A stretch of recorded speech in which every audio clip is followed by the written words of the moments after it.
আজকের গল্প ডেগোর পৃথিবী নিয়ন্ত্রণ। জঙ্গলের গাছগুলো হেঁটে যাচ্ছে, পাখিরা উল্টো উঠছে আর নদী উজানে বইছে। মাডু অবাক হয়ে চারপাশ দেখে বুঝে ফেলে প্রকৃতি যেন পাগল হয়ে গেছে। জঙ্গলের প্রাণীরা সিংহ রাজার কাছে গিয়ে ভিড় করে, সবাই আতঙ্কে কাঁপছে।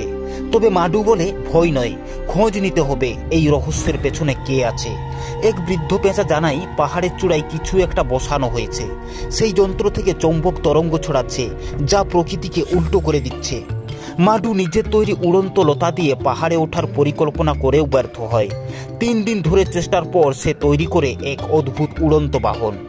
মাডু পাহাড়ের চূড়ায় উঠে দেখে এক ধূর্ত শেয়াল ডেগো পাহারা দিচ্ছে যন্ত্রকে। ডেগো বলে, মানুষের আদেশে আমি প্রকৃতিকে বদলাচ্ছি।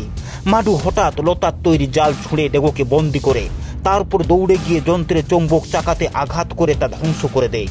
ডেগো ধরা পড়ে, আর তার থলে থেকে মেলে এক মানচিত্র ও একাধিক তথ্য। আসলে মানুষ চাই প্রকৃতির নিয়ম বদলে পৃথিবী চালাতে নিজের ইচ্ছে মতো। মাডুর দুঃসাহসিক অভিযানে গাছ থেমে যায়, নদী সোজা বয়, পাখি গাইতে থাকে, জঙ্গল আবার শান্ত। প্রাণীরা মাডুকে ঘিরে আনন্দে নাচে। প্রকৃতিকে নিজের ইচ্ছে মতো চালাতে চাওয়া মানেই নিজের ধ্বংস ডেকে আনা।